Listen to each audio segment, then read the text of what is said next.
Hello student, आज हम बात करेंगे पॉलिटिकल साइंस जो कि क्लास 11th का चैप्टर 8 जो कि एनसीईआरटी बुक है, जो कि हम आज इस वीडियो में डिस्कस करेंगे धर्मनिरपेक्षता। धर्मनिरपेक्षता से अभिप्राय हमारा क्या है, हम इस वर्ड को किस कॉन्टेक्स्ट में समझ सकते हैं। तो हम समझते हैं कि जो धर्मनिरपेक्षता है यानी धर्म यानी रिलीजन, यानी एक तरह से धर्म। फॉर एग्जांपल बात करें तो हम देखते हैं कि अनेकों भारत में हमें धर्म देखने को मिलते हैं कि हिंदू, मुस्लिम, सिख, ईसाई। ऐसे ही हम निरपेक्षता के अर्थ में समझ सकते हैं धर्मनिरपेक्षता यानी एक ऐसा देश, एक ऐसा समाज जहाँ पे किसी एक धर्म विशेष को है वो प्रोत्साहन ना देके सभी धर्म के लोग हैं, वो सभी धर्म के जो समुदाय हैं वो एक तरह से समान माने जाते हैं। तो हम उसे कहते हैं धर्मनिरपेक्षता, जो कि हम इंग्लिश में इसे सेकुलरिज्म कहते हैं, धर्मनिरपेक्षता कहते हैं। आगे हम बात करते हैं कि जो वर्ड है धर्मनिरपेक्षता, जो कि धर्म का अर्थ क्या है। तो जो धर्म की हम उत्पत्ति देखें तो हम ये देखते हैं कि इस धर्म की उत्पत्ति है वो संस्कृत से हुई है, जिसमें मूल सिद्धांतों के साथ साथ सभी का कल्याण करना है। इसका मूल जो सिद्धांत है वो सभी का है, वो कल्याण करना है। ऐसे हम आगे देखते हैं कि धर्मनिरपेक्षता का अर्थ क्या होता है, इसका मीनिंग क्या होता है। तो हम देखते हैं कि धर्मनिरपेक्षता का अर्थ है कि बिना किसी भेदभाव के सभी धर्म को अपना धर्म मानने, वो प्रचार प्रसार करने और कोई भी कल्चर, कोई भी रीति रिवाज है उनको अपनाने की आज़ादी होनी चाहिए। यानी हम इसमें देखते हैं कि एक धर्मनिरपेक्ष में राज्य है वो धर्म को लेकर कोई भेदभाव है वो नहीं करता। अगर हम देखें तो कोई पर्टिकुलर कोई एक कंट्री देखें तो जैसे हम कहते हैं कि इस्लामी राज्य है, जैसे हम बात करें पाकिस्तान के, बांग्लादेश की, तो हम देखते हैं कि ये जो देश है वो इस्लामिक कंट्री है, जो कि यहाँ पे जो बड़ी संख्या में है मुस्लिम राष्ट्र हैं, ये देश हैं। ऐसे हम देखते हैं कि जैसे भारत के कॉन्टेक्स्ट में बात करें तो हम देखते हैं कि भारत में अनेकों हमें विविधता देखने को मिलती है कि भारत में अनेकों प्रकार के धर्म हैं के लोग हैं वो रहते हैं, जैसे हिंदू, मुस्लिम, सिख, ईसाई, बौद्ध, जैन, पारसी। तो हम इनमें देखते हैं कि राज्य है, जो स्टेट है, वो कोई भेदभाव नहीं करेगा। इन स्टेट में राज्य का है वो कोई धर्म नहीं होता, वो किसी एक पर्टिकुलर हिंदू, मुस्लिम, सिख, ईसाई को है वो प्रमोट नहीं करता, वो सभी धर्मों को है वो समान मानता है तथा सभी धर्म एक समान होते हैं। सभी धर्मों को अपना धर्म प्रसार करने की स्वतंत्रता है वो होती है।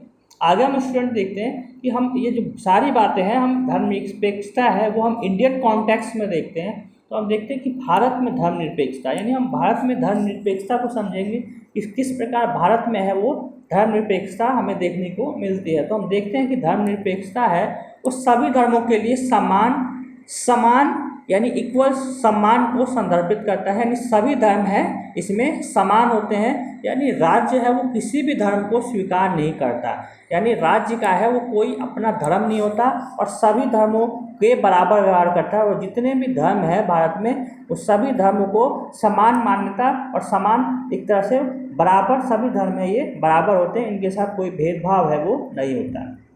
आगे हम देखते हैं कि भारत है वो विविधताओं से भरा देश। हम देखते हैं कि भारत में अनेकों प्रकार की भाषा, बोली, कल्चर, सांस्कृतिक अनेकों प्रकार के हमें देखने को मिलती है। यानी एक तरह से कहें तो ये विविधताओं से भरा देश है, तो जो कि इन लोकतंत्र को बनाए रखने के लिए सभी को समान अवसर प्रदान करने का कार्य है यहाँ पे हमें कठिन मिलता है, क्योंकि एक देश में अनेकों प्रकार के जो मल्टी कल्चर है, ऐसे जो विभिन्न रिलीजियस धर्म है, उनके लोकतंत्र को बनाए रखने के लिए हम देखें कि सभी के साथ एक तरह से सभी को समान अवसर प्रदान करने के लिए जो कार्य है वो कठिन हो जाता है कि सभी को है उन्हें सभी धर्मों को तुष्ट करने की जो नीति है, तुष्टिकरण की जो नीति है, उसको हम देखते हैं कि कठिन होता है। कहीं ना कहीं हम देश में प्राय देखते रहते हैं कि कुछ ना कुछ डिमांड्स हैं वो गवर्नमेंट से होती रहती हैं। तो इसीलिए भारतीय संविधान में हम देखते हैं कि 42वें संविधान संशोधन द्वारा हम देखते हैं कि 42वें संविधान संशोधन द्वारा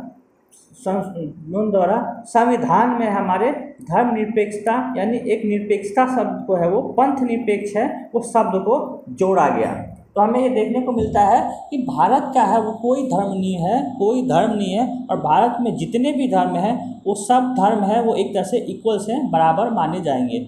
ऐसे हम देखते हैं इस संविधान के घोषणा पत्र में धार्मिक जो वर्चस्ववाद का जो विरोध करना धर्म के अंदर छिपे वर्चस्व का विरोध करना तथा विभिन्न धर्मों के बीच और अंतर समानता को बढ़ावा देना आदि की ये घोषणा की गई है। यानी संविधान में हम देखते हैं कि हमें घोषणा की गई है कि धार्मिक वर्चस्ववाद का विरोध करना, यानी एक ही धर्म का है वो कोई वर्चस्व है वो नहीं होगा, धर्म के अंदर छिपे वर्चस्व का विरोध करना। तो ये हमें भारतीय संविधान में है वो देखने को मिलते हैं। आगे हम देखते हैं स्टूडेंट कि धर्मों के बीच वर्चस्ववाद का अर्थ क्या है। यानी हर भारतीय नागरिक को देश के किसी भी भाग में आज़ादी और प्रतिष्ठा के साथ रहने का अधिकार है।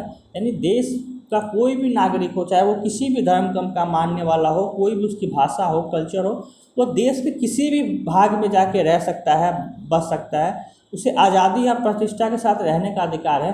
फिर भी हम देखते हैं कि ये कहीं ना कहीं हमें भेदभाव हमें के उदाहरण है वो देखने को मिलते हैं। किस कॉन्टेक्स्ट में हम देखते हैं कि जिससे धर्मों के बीच है वो वर्चस्ववाद बढ़ा है, क्योंकि हमने स्वयं के धर्म को श्रेष्ठ माना है। यानी वर्चस्ववाद में हमें देखने को मिलता है कि जहाँ एक धर्म के लोग हैं वहाँ अधिक संख्या में है, तो कुछ धर्म के लोग उस क्षेत्र में निवास करते हैं, तो कहीं ना कहीं जो बहुल आबादी है, बहुत जो आबादी है एक किसी पर्टिकुलर धर्म का, हम उसका देखते हैं कि कहीं ना कहीं वो जो मेजॉरिटी में जो धर्म है वो कहीं ना कहीं अपने को श्रेष्ठ मानने की कोशिश करते हैं। फॉर एग्जाम्पल अगर हम देखें तो हम एग्जाम्पल देखते हैं कि 1984 के सिख दंगों में हजारों सिख मारे गए। हम देखते हैं कि 1984 के जो सिख दंगे हुए उसमें हम देखते हैं कि जो हजारों सिख मारे गए। क्यों? क्योंकि अधिकतर जो आबादी थी वो किसी एक पर्टिकुलर धर्म की थी, जहाँ की सिख थे वो माइनॉरिटी में थे। ऐसे हम देखते हैं दूसरा एग्जाम्पल कि कश्मीर से कश्मीरी पंडितों को निकाल दिया गया। हम देखते हैं कि जो जम्मू कश्मीर में जो एक आबादी है वो देखते हैं कि अधिकतर जो मुस्लिम आबादी है वो हमें मुस्लिम आबादी देखने को मिलती है, क्योंकि वहाँ जो हिंदू पंडित कश्मीरी थे हम देखते हैं कि उन्हें जबरन है, यानी एक तरह से एक मुस्लिम का कश्मीर में है वो वर्चस्व रहा, और जबरन है वो कश्मीरी पंडित जो हिंदू थे उनको बाहर निकाल दिया गया। ऐसे हम तीसरा एग्जाम्पल देखते हैं कि 2002 में जो गुजरात में जो गोधरा कांड हुआ उसमें देखते हैं कि अनेक मुसलमान हैं वो मारे गए तथा या तो स्थान छोड़ के है वो चले गए। तो हम तीन एग्जाम्पल समझते हैं किस प्रकार से धर्मों के बीच है वो कॉन्फ्लिक्ट हमें देखने को मिलता है, और कैसे एक धर्म है वो एक वर्चस्व है अपना बढ़ाता है, वो किस प्रकार से अपना वर्चस्व है वो बढ़ाता है। आगे हम स्टूडेंट देखते हैं कि धर्म के अंदर वर्चस्व, यानी धर्म के अंदर भी, यानी हमने पढ़ा कि धर्मों के बीच यानी दो अलग अलग धर्म है तो उनके बीच वर्चस्व है। ऐसे हम देखते हैं कि धर्म के अंदर भी वर्चस्व है, वर्चस्ववाद हमें देखने को मिलता है। हम देखते हैं कि मंदिरों में महिलाओं तथा दलितों का प्रवेश है वह वर्जित है। अगर हम हिंदू कॉन्टेक्स्ट में देखें तो हम देखते हैं कि अभी भी जो मंदिरों में कहीं कहीं हमें महिलाओं और साथ ही साथ दलितों का जो प्रवेश है, जो नीची जाति के लोग हैं उनका प्रवेश है वो वर्जित हमें देखने को मिलता है। ऐसे हम देखते हैं कि अनेकों मस्जिदों में जो महिलाएं हैं, जो मुस्लिम महिलाएं हैं, उनको अभी भी मस्जिद में जाकर जो नमाज़ पढ़ना है वो वर्जित है, यानी महिलाएं हैं वो मस्जिद में जाकर नमाज है वो नहीं पढ़ सकती। ऐसे हम आगे देखते हैं धर्मनिरपेक्ष राज्य, यानी हमने जो ऊपर जो हमने पीछे जो पढ़ा पिछले स्लाइड में कि जो वर्चस्ववाद है धर्मों के बीच, चाहे धर्म के अंदर वर्चस्ववाद है, तो इन सबको दूर कौन करता है? तो इन सबको दूर करता है धर्मनिरपेक्ष राज्य, यानी एक सेकुलरिज्म है वो इनको सब दूर करता है धर्मनिरपेक्ष राज्य। तो हम समझते हैं कि धर्मनिरपेक्ष राज्य क्या है। धर्मनिरपेक्ष राज्य एक ऐसा राज्य होता है जहाँ पे सरकार की तरफ से किसी धर्म को आधिकारिक यानी कानूनी मान्यता नहीं दी गई हो, यानी कोई भी स्टेट है वो विशेष एक पर्टिकुलर धर्म को प्रमोट है वो नहीं करेगा, ना ही किसी स्टेट की अपनी है वो एक धर्म होगा। स्टूडेंट यहाँ स्टेट से कॉन्टेक्स्ट एक नेशन स्टेट से है। नेशन स्टेट यानी एक राज्य, एक देश से है, ना कि एक राज्य से। यानी जब भी हम स्टेट वर्ड सुने तो हमारा जो दिमाग है, जो माइंड है, वो हमेशा जो हमारा दिमाग है वो जाना चाहिए नेशन स्टेट, यानी एक राष्ट्र के तौर पे हम देखते हैं, ना कि एक राज्य के तौर पे। कहने का अभिप्राय ये है कि एक स्टेट जहाँ राज्य की तरफ से किसी धर्म को आधिकारिक मान्यता ना दी गई हो, मान्यता है वो ना दी गई हो, यानी राज्य का कोई धर्म नहीं होगा। ऐसी सर्वधर्म यानी जितने भी धर्म है सभी के बीच समान महत्व है वो दिया जाएगा, जितने भी धर्म हैं उनको समान महत्व दिया जाएगा, किसी भी धर्म को प्रमोट नहीं किया जाएगा। ये हम कहाँ देखते हैं? ये हम देखते हैं धर्मनिरपेक्ष राज्य में। ऐसे हम आगे देखते हैं कि धार्मिक समूह के वर्चस्व को रोकना, यानी कोई भी एक पर्टिकुलर धर्म है उनके वर्चस्व को रोकना, यानी जो भी मेजॉरिटी में धर्म है, कोई भी आबादी है, उनके वर्चस्व को रोकना, साथ ही साथ जो भी धार्मिक संस्था है और राजसत्ता की संस्थाओं के बीच अंतर है वो स्पष्ट होना चाहिए। तभी है वो हम देखते हैं कि शांति, स्वतंत्रता, समानता है वो स्थापित है, वो हो पाएगी। कहने का अर्थ यह है कि जो धार्मिक समूह के जो वर्चस्व है उनको रोकना, यानी जो धार्मिक समूह है वो धार्मिक संस्थानों के माध्यम से या राजसत्ता के माध्यम से है, इनको कहीं ना कहीं बीच है वो अंतर स्पष्ट करना। ऐसे हम तीसरा पॉइंट देखते हैं कि किसी भी प्रकार के धार्मिक गठजोड़ से परहेज, यानी किसी प्रकार का धार्मिक गठजोड़ यानी एक तरह से अलायंस बनाना या किसी और गठजोड़ से शामिल होना, तो इसी से हमें परहेज करना चाहिए। ऐसे हम देखते हैं कि ऐसे लक्ष्यों व सिद्धांतों के प्रति, ऐसे गोल्स और ऐसे सिद्धांतों के प्रति प्रतिबद्ध होने चाहिए क्योंकि हमें शांति, धार्मिक स्वतंत्रता और धार्मिक उत्पीड़न, भेदभाव और वर्जनाओं से आज़ादी को महत्व दें। यानी हमें ऐसे लक्ष्य स्टेट को प्राप्त करने चाहिए जहाँ सभी लोग, सभी धर्म है वो समान हो, जहाँ शांति, सद्भाव, धार्मिक स्वतंत्रता है वो बनी रहे, सभी धर्म के लोग हैं वो एक देश में आपस में मिलजुल के एक भाईचारे की तरह है वो सही ठीक प्रकार से रह सके। ऐसे हम स्टूडेंट आगे देखते हैं कि धर्मनिरपेक्ष राज्य की विशेषताएं क्या होती है, यानी हम कैसे मान सकते हैं कि कोई स्टेट है वो धर्मनिरपेक्ष है, तो हम उसको उस कॉन्टेक्स्ट में समझते हैं कि क्या क्या फीचर्स हैं, विशेषताएं हैं। तो हम इसमें देखते हैं कि सभी धर्मों के बीच समानता होता है, यानी सभी जितने भी किसी राज्य में धर्म के लोग होते हैं वो सभी के बीच समान होते हैं, सभी इक्वल्स होते हैं, सभी हैं। फॉर एग्जांपल हम बात करें तो अगर हिंदू मुस्लिम है तो हिंदू के लिए मंदिर होगा, ऐसे मुस्लिम के लिए मस्जिदें होंगी, सिख के लिए गिरजाघर होंगे। तो ऐसे ही हम देखते हैं कि सभी धर्म की अपनी अपनी धार्मिक जो भी पूजा स्थल है उनका अपना खुद का होगा। ऐसे अगर हम तुलना करें तो हम देखते हैं कि जो भी इस्लामिक कंट्री तो हमें देखने को मिलता है तो वहाँ पे अधिकतर आबादी में जो मुस्लिम एक ही पर्टिकुलर के जो धर्म के लोग हैं उनका बहुलता और उनका वर्चस्व होता है। ऐसे हम दूसरा देखते हैं फीचर्स, विशेषता, कि कानून द्वारा किसी धर्म का पक्षपात नहीं होता, यानी कानून के द्वारा किसी भी धर्म का है वो पक्षपात नहीं किया जाएगा। कानून के द्वारा किसी धर्म को सर्वश्रेष्ठ या किसी धर्म को नीचे है वो नहीं दिखाया जाएगा। ऐसे हम तीसरा देखते हैं कि सभी धर्मों के लोग को अपने धर्म के पालन तथा प्रचार प्रसार करने की आज़ादी होगी, यानी अनेकों धर्म है वो लोग हैं वो अपने धर्म का पालन कर सकते हैं, किसी भी धर्म को मान सकते हैं, उनका प्रचार प्रसार है वो कर सकते हैं। ऐसे हम आगे देखते हैं कि राज्यों द्वारा किसी भी धर्म को राजकीय धर्म घोषित नहीं किया जाएगा, यानी कोई भी स्टेट है, राज्य है, तो वो उसे किसी भी धर्म को है वो राजकीय धर्म, यानी एक तरह से जैसे हम देखते हैं कि पाकिस्तान, बांग्लादेश हमने पढ़ा कि इस्लामिक राज्य घोषित किया गया है, तो इसी प्रकार राज्य का है, देश का है, कोई भी अपना धर्म है वो नहीं होगा। तो इस जो सारी फीचर्स है, विशेषताएं हैं, हमें ये एक धर्मनिरपेक्ष राज्य में देखने को है ये मिलती है।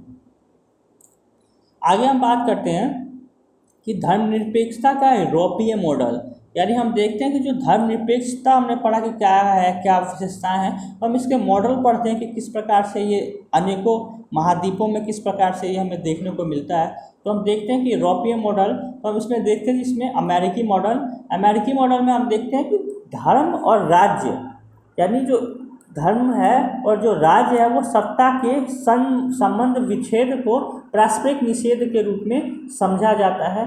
यानी हम देखते हैं कि जो धर्म है, राज्य है, इनका जो संबंध है एक तरह से विच्छेद यानी अलग अलग माना जाता है। जो कि राज्य सत्ता है वो धर्म के मामले में, वो धर्म राज सत्ता के मामले में हस्तक्षेप नहीं करेगा। कहने का अभिप्राय है कि अगर हम समझ सकते हैं कि हम देखते हैं जो फ्रांस में हम अगर देखें वर्ल्ड हिस्ट्री के तौर पे, तो हम देखते हैं जो फ्रांस है, तो फ्रांस में हम देखते हैं कि जहाँ वहाँ पे जो फ्रांस में जो ईसाई वर्ग में जो पॉप होते थे वो एक तरह से सर्वश्रेष्ठ होते थे, जो कि फ्रांस में जो राज्य सत्ता है यानी जो राजा है उसको अपने कंट्रोल में रख के, जो गिरजाघर है वो अपने कंट्रोल में रखते थे, यानी राज्य के मामले में हस्तक्षेप करता था कौन? धर्म। ऐसे ही हमें अमेरिका मॉडल में देखते हैं कि जो राज्य सत्ता में धर्म के मामले में और धर्म राष्ट्र सत्ता के मामले में, यानी दोनों है, स्टेट ना तो धर्म के बीच में इंटरफेयर करेगा ना ही धर्म है वो स्टेट के अफेयर्स में इंटरफेयर करेगा, यानी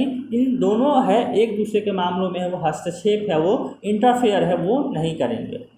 आगे हम देखते हैं कि ये संकल्पना स्वतंत्रता यानी सभी एक तरह से स्वतंत्र हो, फ्रीडम हो, ऐसी समानता की व्यक्तिवादी ढंग की व्याख्या करती है। यानी एक व्यक्ति है स्वतंत्र रूप से स्वतंत्र हो और समान हो।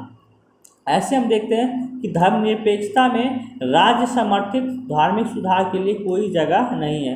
यानी धर्मनिरपेक्षता में हम देखते हैं कि राज्य समर्थित धार्मिक सुधार के लिए कोई जगह है वो नहीं है। का पश्चिमी मॉडल देखते हैं, वेस्टर्न मॉडल देखते हैं, तो हम इसमें देखते हैं कि धर्मनिरपेक्ष राज्य है वो पादरियों द्वारा नहीं चलाया जाता और ना ही इसका कोई सरकारी या स्थापित धर्म संघ होता है। यानी हमने बात किया एग्जाम्पल के तौर पे कि जो पहले होता था तो हम देखते थे यूरोपीय में कि जो जैसे हमने बात किया फ्रांस में, तो हमने देखा कि वहाँ पे जो धर्म है यानी जो ईसाई जो क्रिश्चियन धर्म है वो कहीं ना कहीं एक तरह से प्रभुत्वशाली होता था, जो कि वहाँ का जो भी राजा होता था उसके फैसलों में, उसके मामलों में यानी राज्य के मामलों में कहीं ना कहीं इंटरवीन करता था, बीच में हस्तक्षेप करता था। राजा के फैसलों को जो भी कहता था पॉप, वो ही राजा है वो फैसला है वो मानता था, तो जो पादरी होते थे।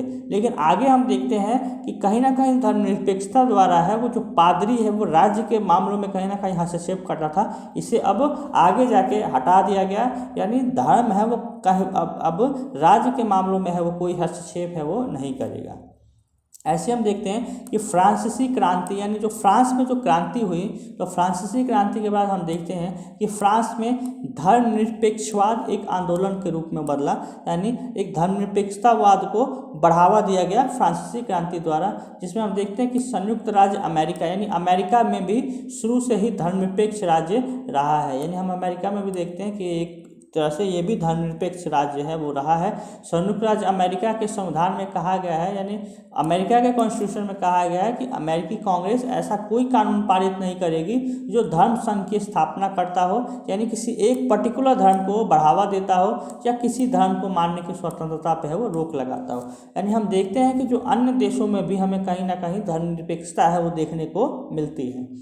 आगे हम देखते हैं कि राज्य है वो धर्म के मामले में तटस्थ निरपेक्ष करता है, यानी राज्य है वो धर्म के मामले में तटस्थ है वो बना रहता है और किसी भी धार्मिक संस्था का कोई भी सहायता या लाभ है वो प्रदान है वो नहीं करता। यानी कोई भी धार्मिक संस्था को कोई भी सहायता या लाभ है वो नहीं देता।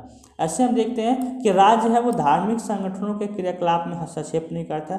ऐसी जो स्टेट है, जितने भी धार्मिक संगठन हैं जो कि एक विशेष पर्टिकुलर धर्म से कहीं ना कहीं मोटिवेट होते हैं, बने होते हैं, उनके क्रियाकलापों में भी हस्तक्षेप है वो नहीं करता।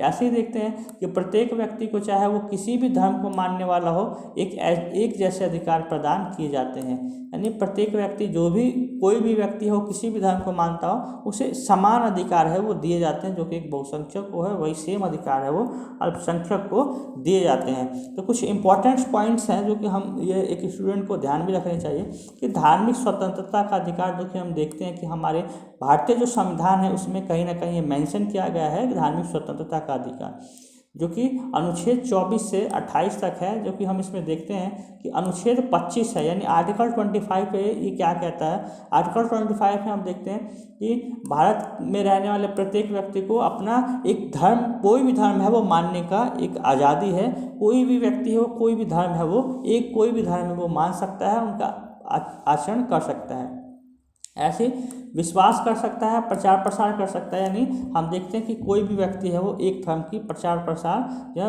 धर्म है वो अपना सकता है। ऐसे हम अनुच्छेद 26 यानी आर्टिकल 26 में देखते हैं कि धार्मिक मामलों के प्रबंधन की स्वतंत्रता की है वो व्यवस्था की गई है। यानी धार्मिक मामलों के प्रबंधन की स्वतंत्रता की, यानी कोई भी धार्मिक व्यक्ति है वो अपना एक संस्थान खोल के अपना प्रबंधन है वो खुद कर सकता है। ऐसे हम अनुच्छेद 27 में देखते हैं, आर्टिकल 27 में देखते हैं कि किसी व्यक्ति को ऐसा कोई कर देने के लिए मजबूर नहीं किया जा सकता जो किसी धर्म को बढ़ावा देने में काम आए। फॉर एग्जांपल अगर हम बात करते हैं तो हमने स्वतंत्रता के उपरांत, स्वतंत्रता से पहले हमने देखा कि कहीं ना कहीं हिंदुओं पर जो मुस्लिम शासक होते थे वो कहीं ना कहीं हिंदुओं पर जजिया कर लगाया करते थे टैक्स के रूप में। तो आर्टिकल 27 में ये बात की गई कि कोई भी व्यक्ति है, राज्य है, कोई भी किसी भी व्यक्ति से कोई ऐसा टैक्स नहीं लगाएगा जो कि किसी एक विशेष धर्म को प्रोत्साहन दे, बढ़ावा दे।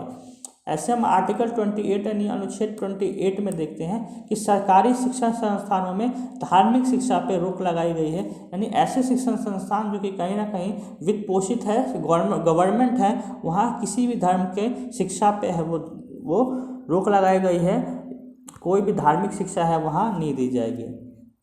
ऐसे हम आगे देखते हैं कि भारतीय धर्मनिरपेक्षता की आलोचना, अगर हम इसकी आलोचना करें, क्रिटिक्स करें भारतीय धर्मनिरपेक्षता की, तो हम देखते हैं कि इसमें धर्म विरोधियों के अनुसार धर्मनिरपेक्षता है वो धर्म विरोधी है तथा धार्मिक पहचान के लिए खतरा पैदा करता है, जो कि पश्चिमी से है, ये आयातित है यानी पश्चिम से आया हुआ है। कहने का अभिप्राय यह है कि धर्मनिरपेक्षता में हमने बात की कि इसमें किसी एक धर्म को है वो राज्य का एक तरह से धर्म है वो नहीं माना जाता। यानी इसमें धार्मिक पहचान के लिए खतरा पैदा होता है। ऐसे हम आगे देखते हैं कि अल्पसंख्यक अधिकारों की पैरवी करता है, यानी कहीं ना कहीं जो अल्पसंख्यक समुदाय है उनको कहीं ना कहीं विशेष प्रोत्साहन की बात करता है, जो कि हमने देखा। ऐसे हम देखते हैं कि अल्पसंख्यकवाद का आरोप इस पर मढ़ा जाता है। साथ ही साथ इसमें हम देखते हैं कि वोट बैंक की कहीं ना कहीं राजनीति होती है, जो पॉलिटिक्स होती है, उसमें देखते हैं कि कोई भी एक पार्टी वो विशेष धर्म को कहीं ना कहीं प्रमोट करती है, यानी वोट बैंक की राजनीति होती है। ऐसे हम देखते हैं कि हस्तक्षेपकारी है, क्योंकि ये भारतीय धर्मनिरपेक्षता राज्य सत्ता समर्पित धार्मिक सुधार की इजाज़त है वो देती है। तो इन चीज़ों के बाद हम देखते हैं कि धर्म सांप्रदायिकता का अर्थ क्या है। यानी हम देखते हैं सांप्रदायिकता यानी अपने धर्म को अधिक महत्व देना तथा दूसरे धर्म को है वो हीन समझना, कहीं ना कहीं ये सांप्रदायिकतावाद को बढ़ावा देता है। यानी अपना धर्म को है वो कोई धर्म है वो विशेष मानता है। हम देखते हैं कि सांप्रदायिकता को रोकने के उपाय क्या है। तो हम देखते हैं कि भेदभाव करने वाली राजनीतिक दलों को मान्यता समाप्त करना, यानी ऐसा कोई भी राजनीतिक दल हो जो कि किसी एक पर्टिकुलर धर्म को है वो प्रमोट करती है, बढ़ावा देती है, तो हम बढ़ावा देती है, तो ऐसे जो राजनीतिक दल है, जो पॉलिटिकल्स जो पार्टीज हैं, उनको मान्यता है वो रद्द करनी चाहिए। साथ ही साथ जो अधिकारियों को है, ऐसे अधिकारियों को जो किसी एक विशेष धर्म व्यक्ति को प्रोत्साहित करते हैं, उनको दंडित किया जाना चाहिए। साथ ही साथ शिक्षा सामग्री में भी बदलाव किया जाना चाहिए, यानी एक ऐसा जो बुक्स जो टैक्स है उसमें किसी एक विशेष धर्म को है वो बढ़ावा नहीं दिया जाना चाहिए। साथ ही साथ भेदभाव पैदा करने वाले जो समाचार हैं उन पर रोक लगाई जानी चाहिए। तो इस तरीके से हम कह सकते हैं कि जो सांप्रदायिकता है उसको इन माध्यमों से है वो रोका जाना चाहिए। आगे हम देखते हैं कि धर्मनिरपेक्षता की नीति है वो बहुत कुछ इसमें करना चाहती है, परंतु ये परियोजना सच्चाई से दूर है, जो कि असंभव है। अनेक आलोचनाओं के बाद भी भारत की धर्मनिरपेक्षता की नीति है वो भविष्य की दुनिया का प्रतिबिंब है वो प्रस्तुत करती है। यानी भारत में ऐसे अनेकों प्रयोग हुए हैं जिसे हम देखते हैं कि यूरोप, अमेरिका तथा मध्य पूर्व के जो कुछ देश है वो धर्म संस्कृति की विविधता से भारत जैसे कुछ दिखने लगे हैं। यानी जो भारत में जो चीज़ें बहुसंस्कृतिवाद, अनेकों धर्म है, जो कि हम देखते हैं कहीं ना कहीं जो विश्व के अनेकों और देश हैं वो कहीं ना कहीं इससे एक सीख ले रहे, एक सबक ले रहे हैं, जो कि अपने राज्यों में भी धर्मनिरपेक्षता को है वो बढ़ावा दे रहे हैं। अगर हम बात करें तो हम देखते हैं कि जो कनाडा एक देश है, तो हम देखते हैं वहाँ पे कहीं ना कहीं अनेकों धर्म है वो, यानी मल्टी कल्चर को कहीं ना कहीं एक प्रोत्साहन है वो दे रहा है, हमें देखने को मिलता है। तो हमने इस वीडियो में स्टूडेंट डिस्कस किया कि धर्मनिरपेक्षता के बारे में, कि धर्मनिरपेक्ष क्या है, अर्थ क्या है, क्या क्या किस प्रकार से ये चीज़ें हमने समझा कि किस प्रकार से धर्मनिरपेक्षता क्या है, किन किन धर्मों में किसी एक धर्म को बढ़ावा ना देना। साथ ही साथ हमने इसमें सांप्रदायिकतावाद को भी समझा। इस वीडियो में हमने इन सारी चीज़ों को कवर किया। नेक्स्ट वीडियो में हम नेक्स्ट टॉपिक पे कवर करेंगे। वीडियो देखने के लिए बहुत बहुत धन्यवाद।